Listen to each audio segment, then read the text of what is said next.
Indiana isn't immune from the drought of 2012. In fact, the nation's fifth largest corn-producing state may be in the worst condition of all. According to the USDA, 92% of the crop is rated in fair to very poor condition. One of the three pockets considered worst in the state is in Allen County near Fort Wayne, where the corn is stressed if it is even alive. This is the big fear around the state now, where drought stress is really severe, is that even with rain on a field like this, pollen shed is so far advanced now out in this little area of the field that a good soaking rain tonight would have minimal effect, unfortunately, because so much of the damage has already been done. We're in the southern part of Gibson County in southwest Indiana. So what you're seeing here is kind of the experience of the dry weather that we've had from starting this spring and all the way through here mid-July, which there's just been very little rainfall.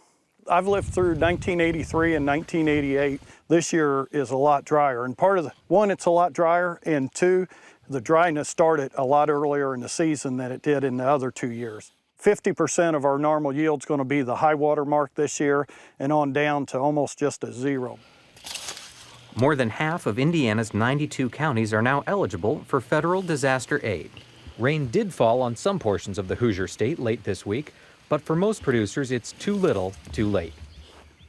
Soybeans aren't in much better shape.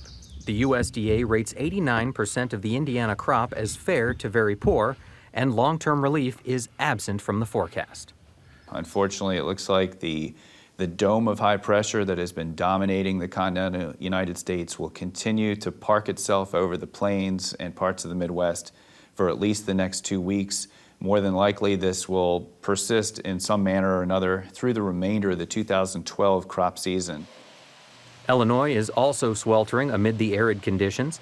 89% of the corn is in the fair to very poor category. Some producers have already mowed down their fields, leaving only a sample behind for insurance purposes. While a record harvest was predicted, the reality of a lost crop is sinking in. It's disheartening. The expenses to put a crop out nowadays is so high that the idea of averaging a few years together to cover a year like this is just not feasible. Further west in Iowa, the damage is less obvious. Generally, the crop looks good from the road, but when you get deeper into the field, the impact becomes clear. Planting high populations of corn, Wayne Humphreys recorded 258 bushels per acre 4 years ago in this southeastern Iowa cornfield, but this season, things are different. An acre of those at 30,000 plants will yield 65, 70 bushels an acre, and that is right in the same row, right in the same variety, planted within a split second of each other. So I think it's going to be very hard to estimate ahead of time to ascertain what to expect from this row of corn, from this field of corn.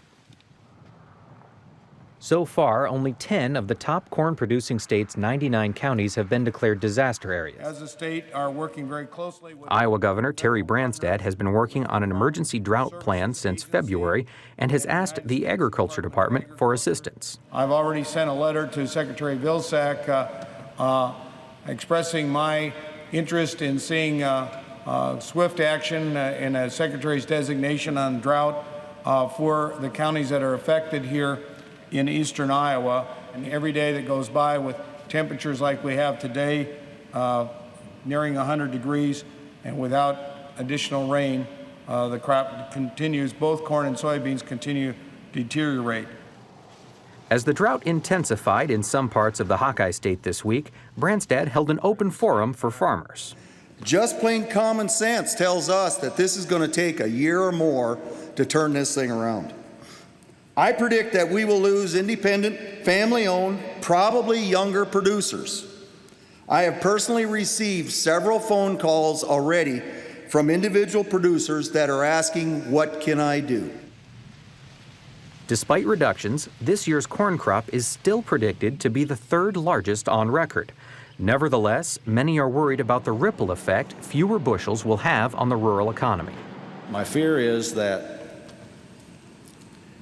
if the farmer's not going to order from the dealer's not going to order from his supplier, and there's a possibility of a shortage next spring. I did talk to my equipment dealer yesterday, and he mentioned that he's had 3 people come in and say they didn't want the pieces of equipment that they were supposed to buy. I think this is probably going to continue. Everybody wants to wait and see. You know, we got a crop, we get rain, it'll all make a difference.